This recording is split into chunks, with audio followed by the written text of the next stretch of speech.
Hi, this is Graphically Alex coming at you with all things fat related. If that's something that interests you, please subscribe. I'd love to have you. Today we're going to go ahead and watch this fat acceptancy rant. I think she's talking about the gym and her feelings about her fat politics in the gym. And I just want to observe and respond to what she's saying. And we're going to talk about it. So let's go ahead. I haven't watched this at all. Let's go ahead and watch it together. I don't know if I'll actually post this. This is just me getting the thoughts out of my head. I did a little bit of this in therapy yesterday, but I got a gym membership. And I'm feeling really conflicted about it and like the whole fitness and diet culture and losing weight and living in a larger body and fat liberation and all the things are like running through my head. And it's like, I think for a long time I'm just going to say this immediately. There's already enough, if somebody has toxic ritualistic issues, or even just being super morbidly obese in general, there's already enough mental noise going into a gym membership decision. Imagine adding a layer of fat politics onto it. Imagine choosing to add that onto it. Imagine choosing to make it harder for yourself. I don't understand it whatsoever. I felt like if I joined a gym and lost any weight, then it would be like a slap in the face to the fat community, because of how much that has really, I've only ever lived in a bigger body, and like that is the life that I know. And I think in the past, people are like, you need to join a gym to lose weight, and it's all been under this like this umbrella or whatever, like we care about your health, but like no one does. It's they want you to be thin. And I'm 26 years old, and I think for the first time in my life I am not actively trying to not be alive, and also maybe wanting to live longer. Who knew that could happen? So I genuinely have like lots of like joy and love and magic in my life now that I never thought that I would have. And like, I've had in small doses over the years, but like life is hard and it sucks and we have our things, but like I just for the first time I don't want to die. Ooh, oh my god. So but I also am like, It's so interesting how, I try to tell you guys about BINGE issues and how there's such an ambivalence within the problem. And, I'm sure I have a feeling at least that she has gone through a lot of phases in her life where it doesn't matter if I'm huge. It doesn't matter if it's not that bad. It's not this, it's not that. But then she's sitting here being like, I could die from this. Because deep down, you know that you are running to the edge of that cliff. But people play games with themselves, they deny it, you go back and forth. Should I keep doing this? Should I not? Should I stop? No, I should keep going because this, and that. And oh gosh, like, what if I betray the fat community, which doesn't exist? But you try to think of reasons. One of the dumbest reasons I ever thought of was, what if I'm mean? What if I lose weight and I become meaner? That was something that made sense to 21-year-old Alex. And it's like, I think about that often. It's like, so I'd rather die than be mean. I mean, you have to think about actual priorities and what actually matters. And I do think a lot of toxic ritualistic issues can, although not always, but they can correlate with being younger. You don't have certain perspective. You don't think about consequences. Your priorities are off. You care so much more about honestly social bullshit than you care about the physical reality of your health and your future going down the toilet. And, I say this, yes, with conviction and harsh truth, but also with love. You don't want, when people say we care about your health, we do care. But you have to care about it yourself too. And if you didn't care about it, then what are people going to do? What do you expect other people to do? They just want you to be thin. Do you think there might be a logical reason why?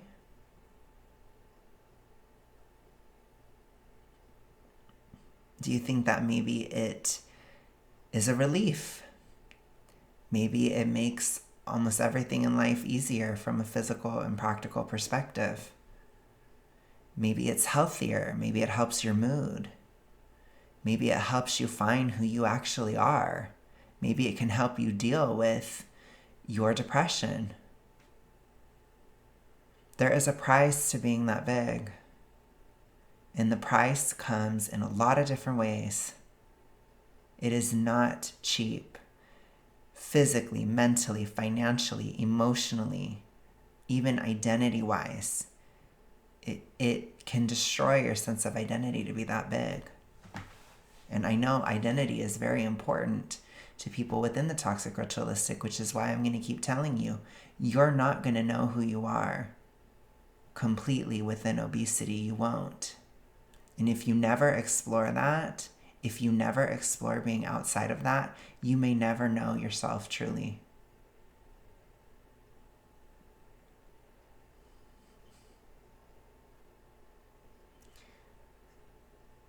Was I meaner after getting out of obesity? Not necessarily, no. I think at this point in my life, I've reached a state of being calmer than I've ever been. And in that calmness, there's an opportunity to explore deeper spiritual things. And I can actually go a lot deeper in terms of things like meditation and stuff like that in a way that I couldn't before. It was not available to me. And I think that there's a lot of spiritual room to grow getting to a healthy physical place, if that's something that matters to you. If you care about who you are, if you care about finding yourself, those types of things, they're easier for me now. And I cared so much about it when I was younger. And I wonder why. Because it wasn't accessible to me. And again, I think sometimes people take a lot of this stuff for granted. But I've recently developed some new goals, some spiritual goals that don't have to do with my physical health anymore. I've moved on to a point where I can start to work on other things.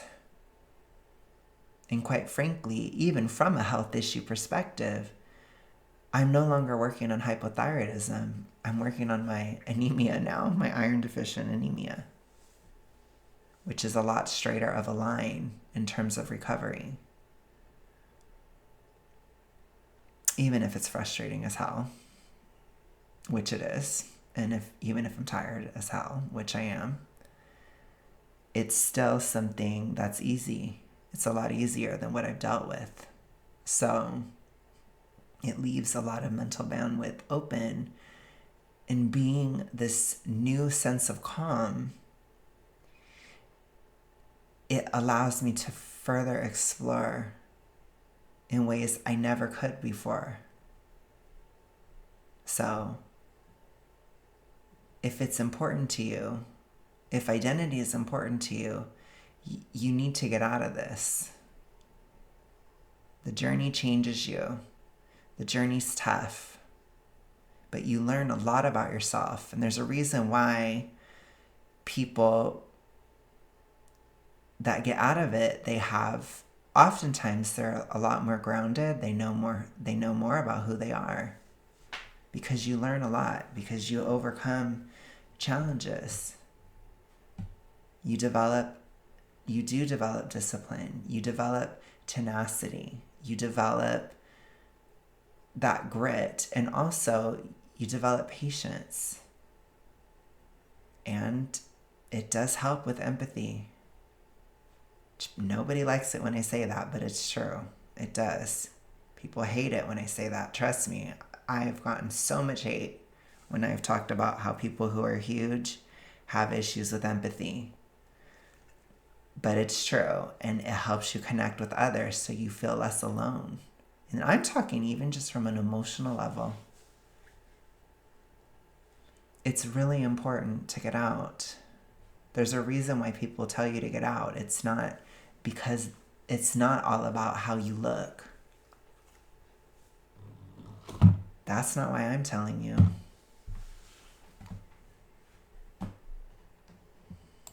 Like, am I, letting down the fat community if I Doesn't do matter. this thing for Who myself? cares? Screw him. And I'm also very intentional. I don't like exercise.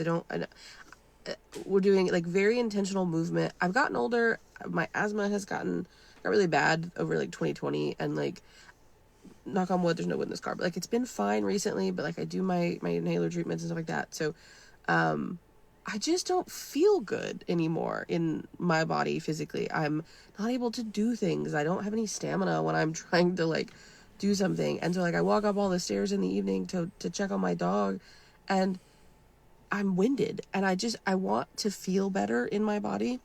And so I have, this is I think the healthiest mindset I've ever had about it.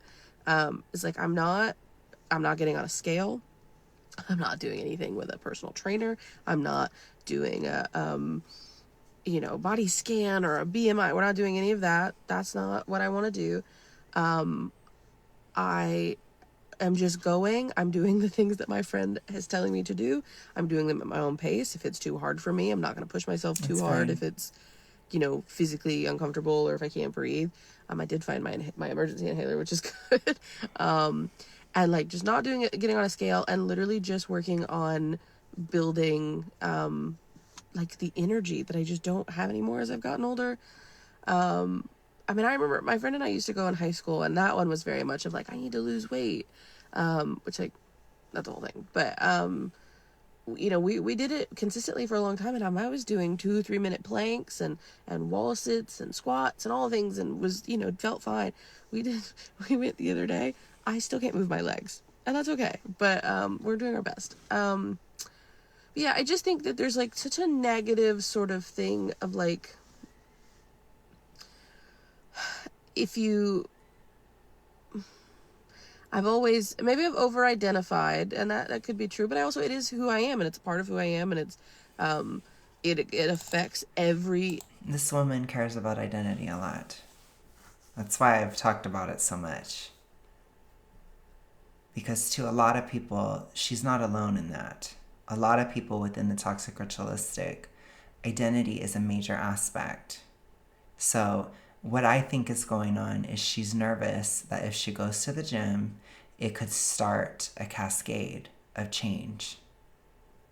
And it may shift where she may want more for herself at a certain point. And so she's at this threshold, and she is scared to step forward. But what I love to see about this is it is an intrinsic desire. It's something coming from within, which is always what I suggest, because it shouldn't matter if people don't like what you're doing. It shouldn't matter. What should matter is your health. Whenever you do something like this, your health should be the top priority. Because if that's the case, then it should work out. For example, if I have to take an iron supplement, it's causing me to bloat, so I don't have a number on the scale, so I can't tell you guys a number on the scale. That doesn't matter. Why? Because the iron supplement is more important. My health is more important than what other people see. You have to make decisions like that. That doesn't mean that I'm in a defensive mode with you guys and, ooh, oh my gosh, I'm not doing any of that. I don't feel that way. I don't feel judged by you guys at all. But it's just, it needs to be done. So things might look slower. And that's okay because my health comes first. It just does. That's how you make these decisions. There is also a social aspect to the toxic ritualistic. Notice how she said, I'm nervous about what the fat community would say about it. That's very common. Those feelings are very common. It's usually not just the fat community, but it's just people around you. What are they going to think? You see? And you have to develop that intrinsic motivation. There were so many times on this journey where it was hard. It was ugly. Like immediately in my mind, I think of late January, February 2024. It was horrible. I hated it. I was sick. I was miserable. I was bloated still. From the winter solstice, I felt horrible and I felt so incredibly negative. And it was just like, I felt in that moment like, this is happening to me because it has to be intrinsically motivated. And I felt that on a spiritual level, that I had to prove to myself that I would do it without any benefit in the moment. And it was really difficult. Truly, like to the point where when I think about it, I can think back to that time and I immediately, when I think of a bad time, I think of that time. It was rough. Another one that comes up is August 2023. It will always go down in history for me as one of the hardest months. And quite frankly, March of 2025 was one of the hardest months I've had on this journey. But what do? You keep going. You do what you need to do. Those other ones were challenging for different reasons. But as far as the process itself, it's really that, February 2024, it was horrible. So you have to have that intrinsic motivation. You've got to. You've got to. And I love to see that it's forming within her. And that gives me a spark of hope for her. And that's something that I hope she fosters. I hope she feeds it like a fire within. Because that's life-saving. That's major. Single moment of my life living in a larger body does, from the seats that I sit in at restaurants to the like safety things to doctors visits. I mean, it affects everything, fashion and clothes, and it has been the center of my world. And I don't necessarily know that if I would assume that doing something like this consistently will come with weight loss, and if it does, that is not my goal for the first time. In my head, It's okay if it's not an immediate goal. I think still getting some muscle on you, getting some hormone shift, getting a little bit more dopamine in your system, right, from exercising, could help with mood. It can also help with motivation and goals. And you might form some different goals as you go to the gym. It's a very positive thing. It's very, very positive. For me personally, I didn't start counting until I had gone to the gym for quite a bit and until I was active for quite a while. I switched where I wasn't living a sedentary lifestyle in 2022 towards January because I had an active job. And I didn't count until August. And I wasn't formally weightlifting at that point. But I was very active. And it was really in 2022 that I took on the idea that I'm never going to be sedentary again. I was kind of forced into it due to certain economic factors. in the job that I had to work a lot of hours and I had to be physical. And I just let the change happen. I just let it happen. And once I got used to it, I was like, I don't know how I ever sat that much. And you may find that. And that's okay. It's okay to change. It really is. But I didn't count right away. And I know people wanted me to. You know, I wasn't an activist at that point, so it wasn't as much. You know, I didn't go through as much pressures and stuff. But I still felt the call to do it, but I didn't listen because I knew it wasn't the right time for me yet. And I was still working on my thyroid health and trying to set myself up to be able to do it. But then when I could do it, I did it. And it stayed off. It helps a lot. So again, it needs to come from within. And when you're at this level of obesity, you have to listen to yourself. But it requires a very high degree of self-accountability because you can't lie to yourself anymore. And that's really difficult when you're used to being in the toxic ritualistic and you're used to lying to yourself. So you have to have self-honesty. It's very important. I have insecurities that's not anybody's business sort of thing and whatever. And working through, like, is this just an insecurity? Is this internalized fat phobia? Like, you know, and I'm working through all of that. But this is for the first time is like very much, I just want to feel better. I want to, It's a great goal. I want to be able to run around with my godchildren and not be tired after 2 minutes and keep up with my dog who's almost 11, but like still has more energy than I do, you know? And so, yeah, but I don't want to know what my weight is. I'm not doing measurement things. I'm not doing any of that. That's not the goal. I want to spend time with my friend and, because we're going to go together, we'll spend time with my friends and, just like exist in a world and in a space where I can, just like feel free to move my body and still be okay taking up space. I have some insecurities about just like and fears about like being at the gym, and we were doing something the other day and there were like teenage boys around and I was like, oh, I don't want to be here, you know. But yeah, I think I've just hit the point where like I genuinely, I've always been a very like, I've lived my life in a very passive way because I have not wanted to live, and I have not taken care of myself in some ways as a form of self-harm. And so to hit this point where I was like, no, it might actually be okay to like. So that is one of the major driving forces of the toxic ritualistic. And it may be why some of it is beginning to unravel. And I hope that she goes all the way. I hope she gets all the way out. I really do.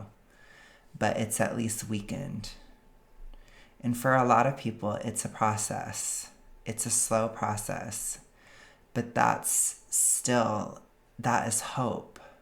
That is hopeful. Like, be alive and enjoy it and not feel guilt for enjoying it, even when people are suffering. And I'm still doing my best to I'm still, you know, in all of that and, you know, trying to help in all the ways that I can. But this is my life and I get to live it. And I want to be able to live it without tons of like physical health complications and problems. And I have been very like lucky and fortunate to like only suffer and struggle with the like handful of physical health things that I have, for the size that I am, my eating habits, all of that, and like whatever. And so, and I still like my eating habits. I for the first time am not binging, and I'm not intentionally like not eating food. Like I forget because sometimes that happens with ADHD and whatever, but like I'm not doing it on purpose anymore, which feels healthy. So I'm still very of like the fed is best mindset. So like if I'm feeding, I think it's unraveling. But I do think she had the toxic ritualistic, which if she has ADHD on top of it, it's a complicating factor. So it makes it tough. But exercise is really important if you have ADHD. Also, I've recently realized iron levels are very important too. So, for ADHD, but just in general. And it's especially important to look at as a woman too. So, be very prudent with that as well in your journey. And that will help with ADHD as well, because iron has to do with dopamine production. So, yeah, it's important. I'm going to keep telling you guys, especially because well, I already did. I did a video about my anemia. I don't think I could have avoided it, which that's a whole other thing, which is crazy. But here we are, right? It's on my mind. I gotta say it, you know? Being myself something, then that's good. But I also, I don't like certain foods. So I know that I'm not getting like the proper nutrients all the time and stuff like that. And I've always been borderline on a lot of stuff. And very, like, we did all of my blood work not that long ago, very, like, quote unquote healthy for, whatever. But I do always hover around some stuff. And I do think that being able to move. I'm glad that she's wanting to do more or wanting better without it being so bad. That's a really good thing too. It's wise. It's very wise. So definitely go with this instinct. Move more freely in my body without getting so tired and so winded will benefit me in like not having like this many asthma issues. Because I know a lot of asthma stuff is environment. I moved out of the environment that was causing a lot of the asthma, I think, and then now it's knock on wood, seems to be under control, but there's nothing scarier than not being able to breathe. So yeah, all of this to say, I got a gym membership, so I don't know. It does still sort of feel like a betrayal. Like I'm like, if I do this thing for myself. And I think it's because you see people online who preach fat liberation and body positivity and then all of this, and then they lose a bunch of weight and then they completely abandon their audience. And I don't want to do that. I still very much am standing 10 toes down on fat liberation. Don't worry about it. Your health is more important. And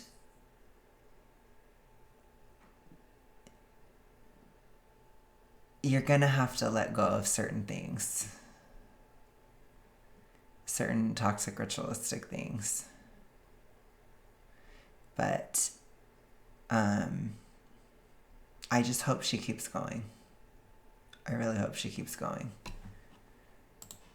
And we should have better accommodations for people. And I know that fat acceptance, if she gets somewhere, they're not going to like it. So I hope that she is strong enough when the reinforcement comes to not fall for it. Size and better clothes and better, all the things. I still definitely feel that way. I also don't think that I'm necessarily going to lose a bunch of weight and just be thin. That's not sort of what I think is in my cards. But I do want, if I do lose any weight, this is not a conversation I want to have with people. I know that you can't help it, and it's people are like, I'm not gonna be able to control it. People will say what they want, but oh my god, you look so good. Oh my god, you've lost so much weight. Oh my god, you're so pretty. I don't want that, because all that is saying to me is you were really ugly and fat and stupid and disgusting before, and now that you've lost weight, we find value in you. No, that's MSP, mid-sized princess logic. It's not real. That's delusional. So I don't want that. Just so we're clear, if you see me lose weight, keep your mouth shut. Like, it's fine. Like, unless you were a friend of mine and that's the conversation we're having, it just feels like really inappropriate to comment on anybody's body, unprompted. So it's triggering. It causes anxiety. I get that, but definitely work on that, because you need to get to a point where it doesn't trigger you, which you can. If I do, that's fine, and if I don't, that's fine. But if I can walk up the stairs and not feel like I'm gonna die, that I guess really is the goal. So yeah, I just feel very passionate about all of this, and it really does. It feels like a very healthy mindset. I'm going into this not worrying about all of the things that I would have, like high school me would have been very like, I gotta lose weight, I gotta count the calories. I don't want to do that. We're taking a very healthy approach to this. This has been 10 minutes of me talking, and I have to go do a session now. So, love you. Bye. I'm just going to let it get to 10 minutes. Let's just have fun. Bye. I don't. Okay. So I just hope that you guys can understand the identity aspects. I feel like this video was good for that. I think she showed a lot of it. It can be very heavy. And so at the end where she's like, I don't want to, I really stand on fat liberation. I stand on this, I stand on that. I think that she really struggled, like she's struggling with the idea of having a new identity, truly. And I just have to say it again. It's okay. It's a part of life. Evolution is a part of life. And it's important to be gracious with yourself and with different changes you have. It's okay. Nobody should expect people to be exactly the same their entire life. It isn't fair. We are human beings. We live, we breathe, we experience, we change, we grow, we evolve throughout life. And in an attempt to not do that, it requires toxic ritualistic behaviors to not evolve, because it isn't natural not to evolve. So I hope that she continues the journey. I hope that she goes all the way with it. And I hope that she allows herself to change and discover new parts of herself, a whole new journey. With that, you guys, I'm going to go. I hope you enjoyed this. I will see you guys tomorrow. Peace.